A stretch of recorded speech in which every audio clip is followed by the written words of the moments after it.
Hi, family. I'm an addict and my name is Mary. Is it okay to move that? Okay, now I don't have to stand on my tiptoes. So, is this not a beautiful fucking weekend to be clean? Okay? And not because of the weather, okay? It's because we're here together, because guess what? A day clean is a day filled with hope. That's it. I mean, it's just so simple. When we are clean, we have hope. When we are clean, we have possibilities. When we are clean, we have the ability to recover.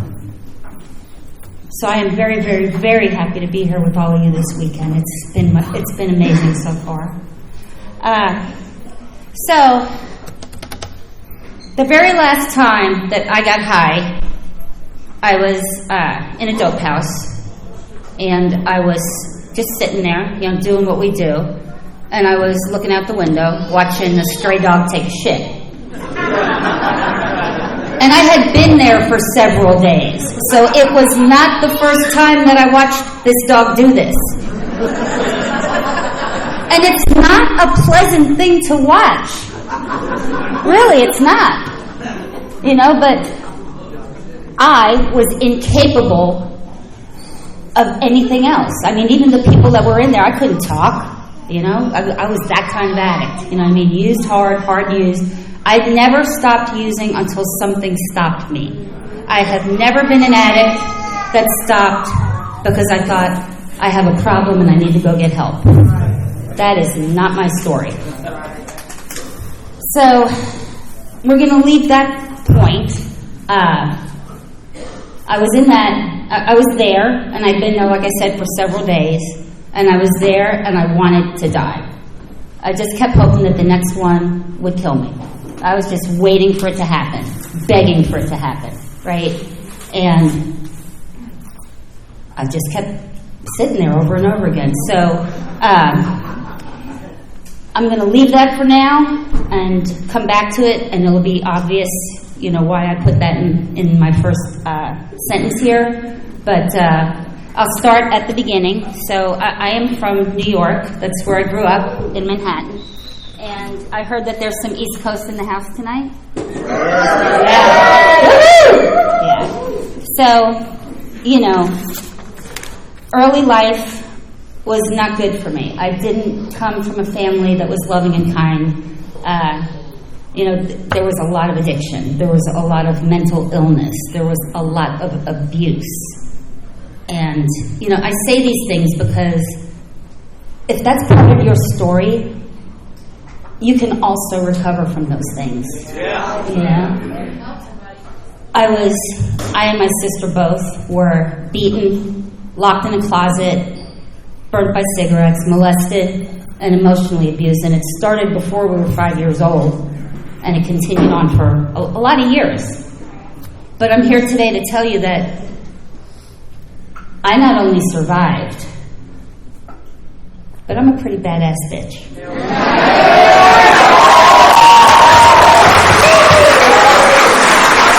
And so that is part of your story. There is no shame in your game. So anyway, I in this crazy world that I grew up in. I spent part of my years in my grandmother's house, part of my years in my mother's house, part of my years in my aunt's house, and I just kept getting shuffled around between the three of them. And each particular place had its own special brand of crazy. And then I ran away. So I lived on the streets for 2 years in Manhattan, and then I got caught up in the foster system, and I was there for a while, and then. When I was 16, I found out that my grandfather was sick and dying. And I was pretty sick and tired of just running the streets, So I called my grandmother, and I went home. And my grandfather, he didn't live much longer. And the thing about that was that it changed her. She wasn't the person that she was growing up, and we kind of were okay for a while, So we were able to make some sense out of the crazy and just move forward. And So then, so I'm going along, and all I wanted to do was get my shit together, maybe finish school, maybe do something, do something with my life, other than just run the streets. But I will tell you that I lived in Jackson Heights, Queens, in a time where things changed very rapidly over a summer, when I was about 17, maybe 18. The little street, the little main street where there was a pizza place where I had my first slice of pizza, the beauty parlor where all the old ladies went to get their blue hair done, all of the candy store, all those places overnight became coffee shops, Colombian coffee shops. It was the cocaine invasion, and pretty much everybody that I knew, sooner or later, was using. And a lot of the people that I grew up with are not here today. I remember one summer where there were supposed to be 4 weddings and there were 4 funerals because the 4 grooms died one night together using. So it was like, wow. So going along through all that and, me being me, I decided that I was going to hook myself up with the people that had the dope, and so I did, and I did that wild, crazy shit, running with Colombian dealers, thinking that I was the shit, and in those days, my using had not progressed to using addictively, because I was addicted to that lifestyle, let me tell you. So, as time went on, I wound up meeting this person. And, the thing is that, when you grow up in an abusive household, you seek out abusive relationships, right? So, one after another, as I was, growing up. And then I finally meet this person that I thought was, so wonderful, right? And we wound up having 2 kids, my 2 bravest moments ever in my life. But we were using, and, very quickly he became abusive and, it just wasn't good. But I really thought my life was manageable, okay? So this is the insanity of our disease. I really thought my life was manageable. So I was living in government housing. They were paying the rent. I was getting a check. I was getting food stamps every month, right? I would go the day that I got my food stamps and I would fill the freezer and I would fill the fridge, right, with enough food for a month, because the rest of the food stamps were going to get sold. The check was going to get gone, and but because I bought food for a month, I thought my life was manageable. I was taking care of business, just putting that chicken on the table every night. So, then eventually, we started doing these geographical cures. He had family in California, so we would go there. We would come back to New York. We would go back to California, come back to New York. No matter where we went, we were still there. Nothing ever got better. We kept getting stuff, losing it all, getting stuff back, losing it all, and just that vicious fucking cycle of addiction. But it was around this time in my life that my higher power started reaching out to me through you all in crazy, crazy ways. So, I'd be out panhandling, using my 1 and 2-year-old as bait, and all of a sudden one day somebody gives me a pamphlet. It's a meeting schedule. And they said, you don't have to live this way anymore. And it was 11th tradition. It was attraction, not promotion. It was, there's a choice. It wasn't, you dirty drug addict. It was, there's a choice. And so I put it in my pocket and I hid it because I knew my husband wouldn't want me to have it, but I read it later that day. And then, one of the times that we were in California, we wind up in this homeless shelter, and it was also a halfway house, right? And so I quickly learned that they have meetings in this halfway house, right? And I knew what the meetings were because of the pamphlet, right? So I learned that I could volunteer to wash the dishes after dinner, and there was a window into the meeting room, and so I could wash the dishes and listen to the meeting. And I knew that I belonged with you all, but I just wasn't ready. But I knew in my heart of hearts that someday I was going to wind up in Narcotics Anonymous. But that just wasn't my time. So, we go on for this crazy, crazy life, dragging these poor kids around. And then one day I decided that I just had enough, and I just wanted out. I didn't want to be in an abusive relationship anymore. I don't know what it was, a moment of clarity, a moment of something. I felt like it wasn't right what was happening, and I didn't want my kids watching it. So I left, right? And I got a little place to live for us, and all that good stuff, and I had a job, and met these neighbors that were helping me watch the kids while I worked, and I was white-knuckling it to stay clean, and I thought everything was great. And then about, I don't know, I had a restraining order, of course, all that good stuff. So about, a month or two later, they gave him visitation, and he beat the shit out of my son, and took pictures of it and had my son go to court and say that I had done it. And so they took both my kids. And, it was probably 2 years before I saw them alone and unsupervised. And don't get me wrong, I was a using addict, and I was, abstinent in those weeks or months, whatever it was, before that happened. But I don't know that I would have stayed clean. And I don't know that my kids, good chance they would have gone to the system anyway, due to my using. But that's not what happened, and the way that it happened was pretty fucking horrific. And, 2 years went by, we went to court, and no matter what I said, no matter what anything happened, no one could get past the fact that I was supposedly the one that did the pictures that were in the file of the beating on my son. So he wound up getting custody. And that's when I went into like a real downward fucking spiral. All I wanted was my kids, That's all I wanted. I wanted my kids because I wanted to be a good mom, and I didn't want to be a mom like my mom. But, there they were. At that time, they were like 4 and 5, and I already didn't have a good track record with them, And so when I left and we were in that little apartment, I thought, here's my chance to be a real mom, and then that didn't happen at that point in time. So I wound up, I started getting arrested, as often happens to us, and getting involved with the system. I got a couple DUIs, and then I got a possession. And I remember I got bonded out, and I was sitting on my sofa, and I remembered the pamphlet, which, that was so many years before. I don't know what actually happened to it, but I picked up the white pages, because, yes, we still had phone books in those days. And I looked in the ends, and there was a number for Narcotics Anonymous. A phone number. So I called it, and somebody answered. And they said, well, we'll take your number and we'll have somebody call you back. And so I got pissed off. But I finally fucking make this phone call, and now you're going to put me on hold or some shit? No. So, but this addict called me back, and it was a man. And I got pissed off at that. Why didn't they have a woman call me? But the minute he started talking to me, he said how I felt that I had never even known.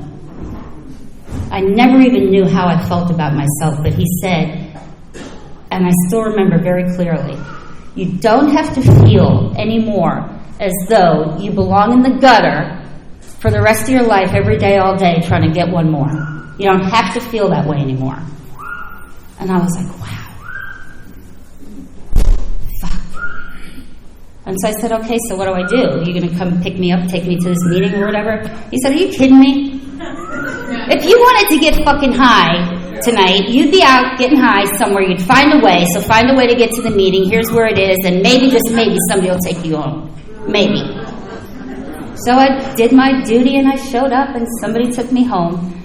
But I remember in that first meeting, it was Thursday night topic, Claremont County. We were in the I forget what building it was at the time, but anyway, that don't matter. But I remember sitting there, and I was just bawling while they were doing the readings. You know what I mean? I was just bawling. And when everybody went around the room and they got to me, there was no hesitation. I said, I'm an addict. My name's Mary. I knew. I had already known for years. You know what I mean? I just, belatedly somehow wound up in the right place. And then they started this thing. Somebody got up. They said, is this your first meeting? And I said, yeah. And all of a sudden, it's like the whole room gets up and they're walking towards me like this. And I was like, oh my God, where the fuck did I get myself, right? And the first one in line was this big dude, right? And I'm like, oh my God, what does he want from me, And when that man put his arms around me, it was the very first time in my life that I felt a hug that was completely spiritual. It felt like I was getting hugged by a brother that I never had, And it was the most amazing thing. And then everybody else hugged me, and then it was like, okay, I guess I'm okay with the fucking hug thing. Yeah. So, early on in recovery, I was in Claremont County. There weren't very many women out there. And I had, like I said, I had a couple DUIs and a possession. And I had given Claremont County not one but 2 vehicles that they confiscated, right? And one of them was this classic Camaro, so I was really pissed off about that one, but that's what they do. They find you with dope, they take your car. They can take your house and everything. So I was probably lucky I didn't own a house at that time, or that would have gone too. So I had a bicycle, right? And I didn't live on a bus line. So I spent that first 6 months riding my bike to meetings, and sometimes I'd get a ride home, and sometimes I'd ride the bike home, one or another. And it's so funny because way later on in recovery, I started going to the 12-step retreat at Tar Hollow, and there were these 2 crazy dudes that rode bicycle, and by then I had pretty much learned how to ride a bicycle pretty good. And so we would come from Cincinnati to Tar Hollow on bicycles. Yeah, and probably we did that for about a decade. And we were known as the crazy people that came from Cincinnati, right? And it was funny because no matter what happened, we would give people our gear, right? Because, you could only carry so much on a bicycle. And the first night, we never had clothes. We never had pants because we'd get there and something would happen. Somebody would get a flat tire. One time, the person that had our stuff went left instead of right and relapsed. And it's like every single year, we didn't have our clothes till the next day. And one night we get there and it was pouring rain, and literally we're standing in front of this fireplace with steam coming off of us. But those were really good days. I loved every minute of it. And so out there in Claremont County, there weren't many women at the time, and I couldn't broaden my base because I was on a bicycle, and it was a long time before I was allowed to drive. And so there were 2 women, and I asked one of them to be my sponsor, and we started working the first step. And then she said, well, I don't know that if I should be doing this with you. And I said, well, why? And she said, because I haven't ever worked any steps. Okay. So there was another woman, and she had a waiting list. So I got on the waiting list, and I kid you not, she had a waiting list. And so we started working steps, when she had an opening. And I'll tell you, it was the most amazing time of my life when I started working steps, the first step. We admitted we were powerless over our addiction, that our lives had become unmanageable. And then, in writing on that, I learned that, having the freezer full of chicken was actually unmanageability back in the day. So, but, some other things that I learned in that first step is that powerlessness does not equal helplessness. I am not powerless over my oatmeal in the morning. You know what I mean? And trust me. So when I'm confronted with a first step situation, it's like, what am I powerless over? What am I not? What's the next step? What do I do? Right? And the funny thing is that I had a little first step experience here, right out of the gate when I got here last night. It was in exercise and powerlessness, getting in a solution. I got up in the middle of the night, and, I wander. Sometimes I just have to get up and walk. It's just, I've always been that way. So the first time I left, I, made sure I had my key card, my this, my that, because I'm here with a sponsee, and God love her, when she takes her hearing aids out at night, she can't hear, right? And so I wake up again about 4:30 in the morning, and I decide I'm going to go outside. Well, I didn't grab the key card. Powerless. As the door was swinging shut, I'm thinking, I don't have the key card, and I'm trying to grab it before it closed, and it just goes click, and I said, I am screwed. So, I went outside. I saw that there was a phone number on the door to call if there was an emergency, but I didn't have my phone, And so, the one thing that I did not do, because I had acceptance in the moment, I did not try to knock on the door, because there was no way she was going to hear me. So I did not knock on the door, because that would have been an exercise in, trying to exert power over that which I am powerless. So after much contemplation, my sponsor's room was next door. She didn't hear me knocking on the door, but she heard me knocking on the window. And so she lent me her phone. And I will tell you, this facility is great because the guy was there literally. By the time I walked, 10 steps, gave her her phone, and walked back outside, he was there. So I got back in, and there was my little experience yesterday with powerlessness. But with the first step too, the other things that I have learned, it's like when I do try to exert power over that which I am powerless, the end result is never good. When I fix, manage, and control, all I do is get myself fucked up in the head. People are pissed at me. The desired effect never happens because what I want usually isn't what's supposed to be, So, I also learned that powerless over our addiction, you can take the word addiction out and fill in the blank with a lot of things, So, I can be powerless over shopping. I can be powerless over food. I can be powerless over spending money. I can be powerless over getting pissed off at people. Powerless over road rage. All of those things, because every single one of those things will make my life unmanageable. But, as we went on, then, we have a second step, which power greater than us could restore us to sanity. Last night you were the power greater than me, Noreen, that restored me. But, the step says recovery is then possible. It says could, not would. That implies that there's work to do. You know what I mean? There is work to do in the second step. Coming to believe is, you got to take a leap of faith. You know what I mean? Because most of us, and I'm just going to keep it about me, I didn't have faith in anything when I got here, And to come to believe that something greater than me could restore me to sanity, but I had to, let it, That was huge. That was really, really huge. And I remember someone sharing with me, look for the little miracles in your life. And those are your restorations to sanity. So I started doing that. I started, instead of looking at all this other chatter out here that, that I could focus on and the bullshit, I started looking for the things that were good in my life, and being grateful, because grateful addicts don't use, So then it was time for the third step, and I had a problem with that one because there was a whole lot of, Catholicism. I'm a recovering Catholic. And so I really did have a problem with that. I did. And then, somebody said all it has to be is, caring and loving, or whatever it is that you want in a higher power.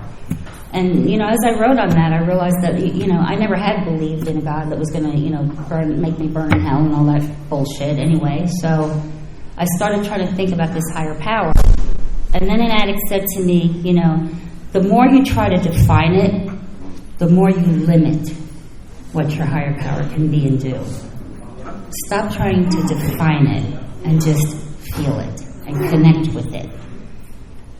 And I did that, and it was right around that time, I was, of course, all I wanted was those kids, and I would cry, I couldn't walk through a store and look at children's clothing without just completely dissolving, And people just kept saying, let it happen in God's time. Just let it happen in your higher power's time. Work on you. Take this time to work on you, right? I didn't do that. I obsessed and wanted just... And one day I remember I threw myself on the bed and I was like, okay, God, if you're so fucking great, take it. Take it. 2 weeks later, I got the phone call and I got my kids back. Wow. The minute I let go. Wow. Yeah. And so, then it was like, there were all these things that we say in recovery. We have all these slogans, and I remember early on too, when I was working those steps with that woman, that I had a hard time calling people, right? I really had a hard time calling people. And then somebody said to me, you need to call people the way that you would call a dope boy. And that I could relate to, because I would call that person 20 times a day. When he stopped answering the phone, I would go to the house, knock on the door. If he wouldn't answer the door, I'd go knock on the window. And if there was a window open, I'd be in that house. What's up, dude? So I started calling people, and I did call them like that. And I called people all day long, sometimes in the middle of the night. And God bless you, you all answered the phone and loved me and took me through whatever it was I was going through in the moment. And that's what we do here. We help each other. We help each other stay clean. So, by now, I've got the kids, I've got the house, I'm going to school, I've got a good job. I had long since been allowed to drive my car again, so that was nice. And I went to do my third step with this sponsor, and when we finished, I was, how you wait, to get, the grade, did I do good? Am I moving on to the next one? And she said, I can't work steps with you anymore. And I said, why? And first got wrong, it was my fault. I did something, and she didn't want me anymore.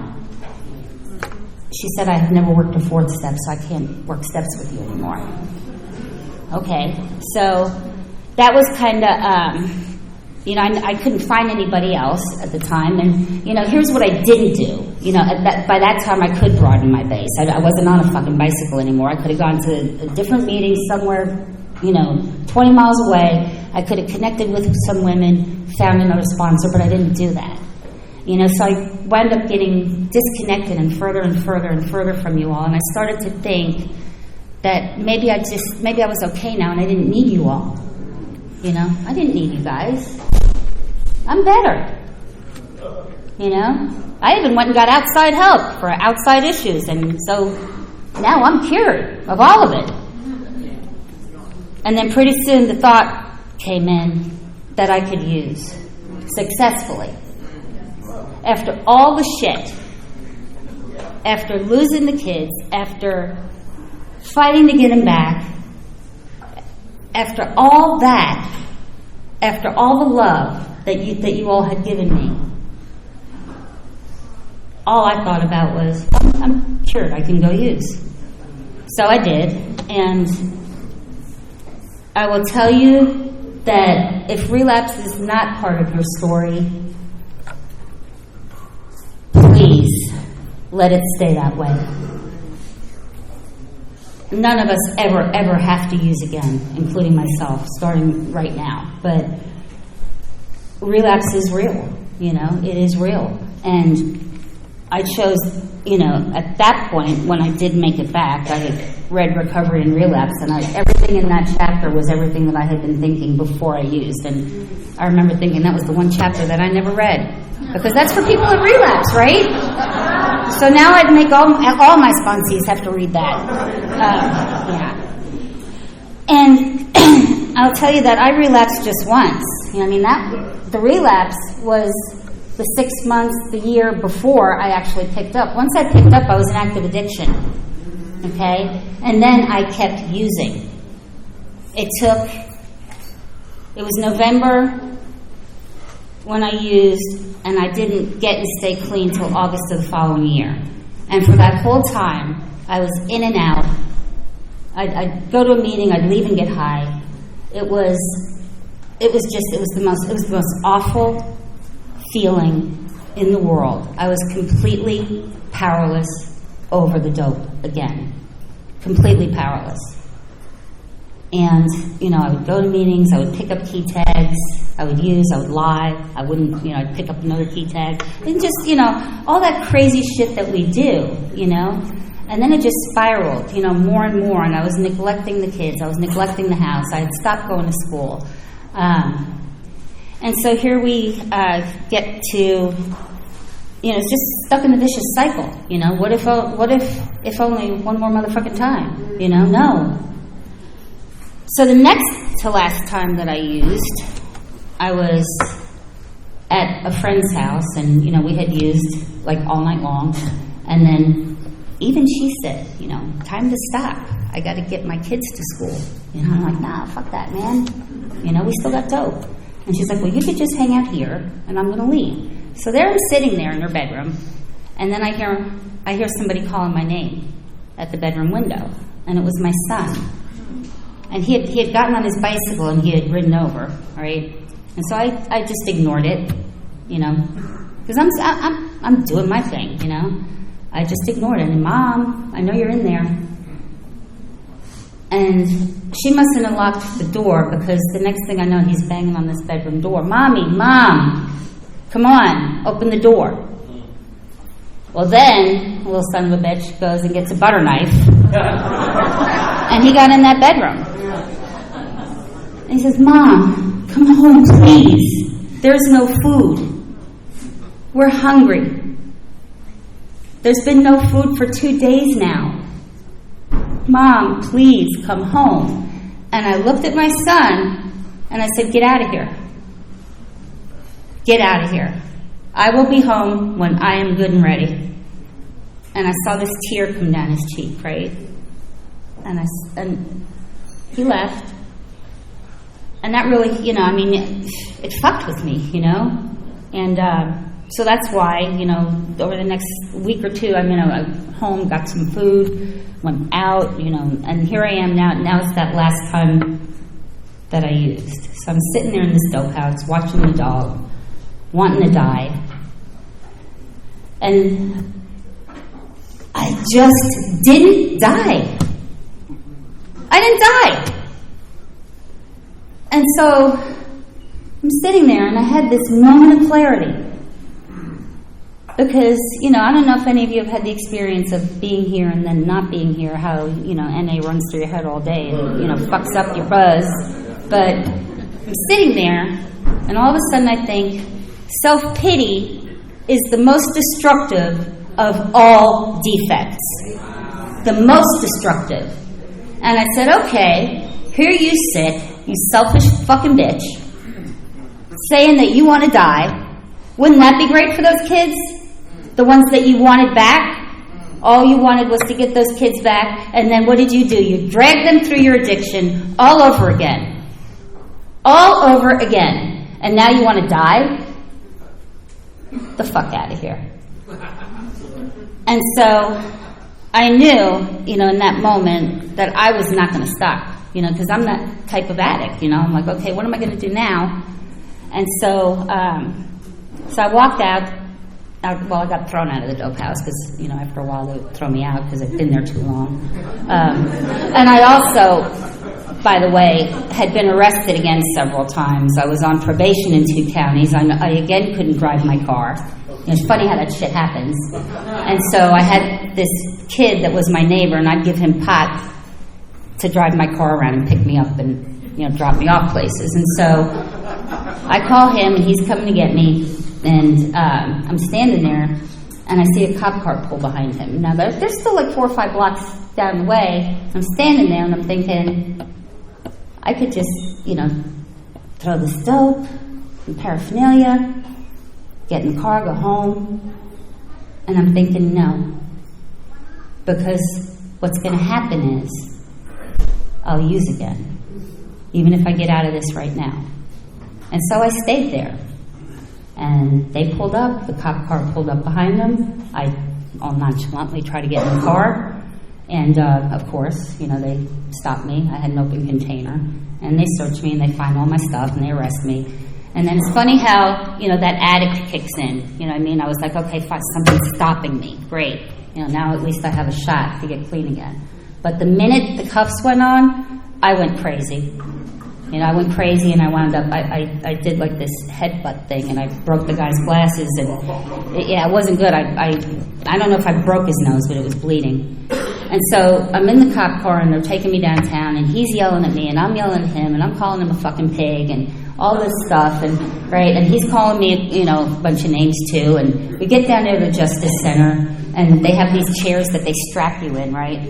And so I'm strapped in the chair, and I'm still screaming at him, and he's still cussing at me, calling me all these names, right? And so, wind up, go to jail, get bonded out, I have a court date, show up to the court date, now it's a felony, right? And so, who's there but the cop? And I'm like, oh my God, I'm screwed. They're going to get me for assault, and the felony.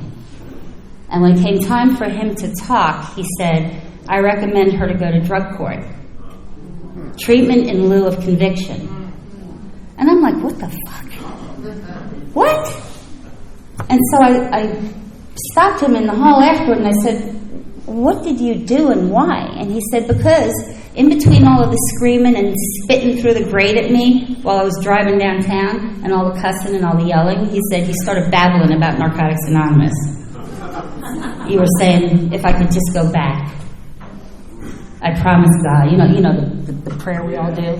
You were saying, if I just go back, I'll stay clean this time.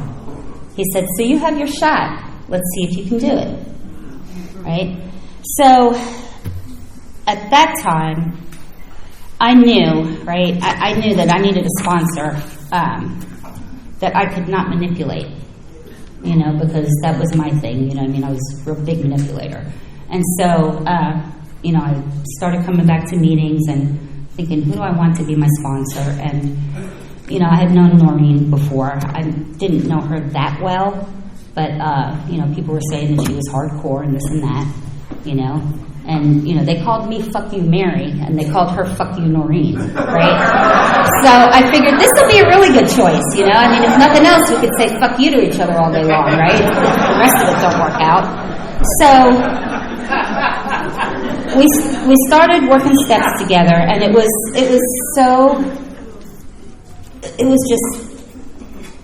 just amazing. You know what I mean? She was patient, but she would not take my bullshit. And if you saw when she was introducing me, she did this, okay? This is binoculars, right? So I'd be going off about something, and she'd go. And the first time she did it, I was like, what the fuck are you doing? Binoculars! Look at your own behavior. I wanted to throttle her, okay? And so, many, many, many times I got the binocular look, because I was stubborn, and didn't want to, always see my part in things. And then she'd say, oh, look how cute. Your little nostrils are flaring. You're angry. You're angry. Oh, you poor baby. And so, we of course I worked 1 through 3 again because, you don't get to come in and pick up where you left off. And then, when we did that 4th step, I went into writing that not knowing what was going to happen, but they'd say be searching and fearless, and I didn't know if I could do that, and we talked about it, and she said, just write down the answers to the questions, write down your resentments, and we'll talk about it. And I went to her house when I was done writing, and I had 70 pages of writing. And we sat in her patio. She's a big horticultural person, so her whole patio is all zen and flowers and all this stuff. And she had tea, right? Lemon tea or some shit. And we were there, I don't know, probably 12 hours, maybe more. But in the end, I got to look at my part in some things. I got to look at what I needed to be accountable for. And I got to put down some big bags of bricks on stuff that I was holding on to that I didn't need to. It wasn't mine to own, but I had taken it on. And with my sponsor, when you work steps, it's all about the defects. Defect. Okay, so, we go through the question, go through my answer, and she'd say, what defects were operative? And I started writing them down, And, then, of course, we get to 6, and again, it's about the defects, And, the 6th step for me, well, first I got to backtrack and say, when I walked out of that 5th step, I floated off of her patio. I floated because to get all that shit from here and here out and process it, it was the most amazing thing. So when they say that, recovery is about meetings and, steps and principles, it's not a joke. The steps are the principles, and when we go through the steps, we learn what the principles are, and then we learn how to live them, practice them, and, that was like my first experience with that. So then we get to 6, and, again, it's these defects, and they're all the same ones, they're not going to go away, but I got to learn about my patterns, and what would happen and what I would then do, and it was like all about becoming willing, and I didn't know if I wanted to let go of all my defects. 'Cause some of them I felt served me, being aggressive. I grew up, look at me, I'm, 5'3". I grew up in a rough neighborhood, and being aggressive served me well growing up. But I had to come to an understanding that I didn't need to be aggressive anymore. I could be assertive. I could stand up for myself without being violent, without being rude, without being nasty. I could be assertive. So then, we went through 6, through 7, and then we get to 8. And she says, get your 4th step back out. And I said, well, why? And she said, because all those people you had resentments against, we're going to take another look at that. And, yeah, a lot of them were people that I wound up owing an amends to. And a lot of that shit was hard to look at, too, And with resentments, it's like drinking poison, And then there's also, when you have resentments, sometimes there's things that you wind up having to forgive, right? Sometimes it's me, sometimes it's someone else.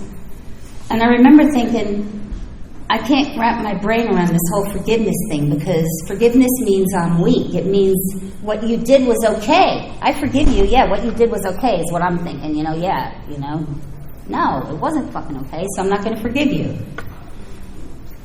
But then I came to understand that forgiveness doesn't mean that what you did was okay. Forgiveness means that it was so not fucking okay that I refuse to be connected to it spiritually anymore. Because it's eating my lunch, right? Not yours. So so when I learned what forgiveness really meant, it made life a whole lot easier. And so then we started on 9, and 9 is like a whole process in my sponsorship family. We talked about today at our gathering, but we write letters, and there's a specific format, and then we send the letters or present them personally, and then some of them are done posthumously, with people that are no longer here, and all of the amends that I was so scared to do, I was so afraid that they would say, no, fuck you, I don't want to, no. You want to make an amends? No. Most of the people that I made amends to had already long before saw that my life had changed and that I was living differently. So really a lot of it was about learning how to forgive me. That's a huge part of the amends process. And then the 10-step. The 10-step is really great, and if you practice a really good 10-step, when I'm wrong, promptly admit it, then I stop creating wreckage that I have to put on my next 8th-step, So it's kind of like, just do it. It used to be really, really hard for me to say, I'm wrong. Those 2 words were like the hardest words in the world for me to ever say. I'm wrong. I think you made me look in the mirror and say I'm wrong a dozen times at one point. Yeah. And so, and then the 11th step, seeking only knowledge of His will for us and the power to carry it out. I had fun with that one because at the same time I was in this class. It was about West Africa and a whole lot of spiritual stuff that was in that culture, and so I really had a lot of fun with that. But I also learned in that I got an even deeper connection with my higher power because the more that I broadened that base and looked at other people's higher powers, the more that I was able to make a deeper connection with mine. So I wound up, the kids are okay, miraculously. I have a daughter that's in recovery. She has almost 11 years clean. My son, I don't think, is one of us. But, he's doing okay, in spite of me. So, when we talk about 12 and carrying the message to the addict that still suffers, that's a huge part of it, because if we don't give back, then we're just shoplifting here, So, do we greet the newcomer in a meeting? Do we make a point of coming up and saying, hey, let's talk for a few minutes, what's going on? Do we make a point of welcoming and practicing the 3rd tradition, which means I can't judge your desire, It's not my business if you're on medically assisted detox. It's not my business if you're on psych meds. It's not my business, if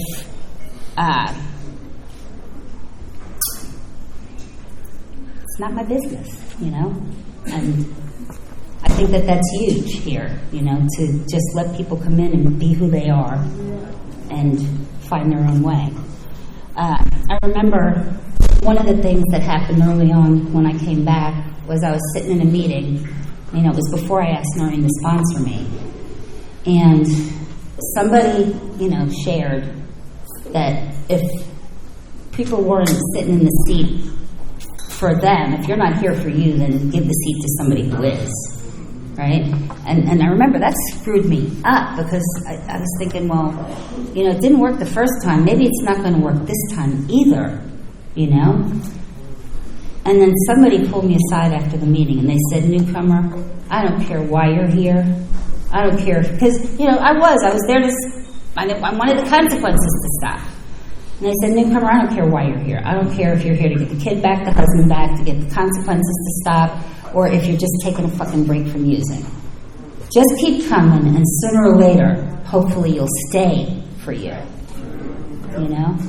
And that was huge for me. And, so that's what I say to you all. If you're here, I don't care why you're here. If you're new, just stay, And I don't know, I think when I start to stop talking, it means I'm done. So anyway, I love you all. Thanks for having me.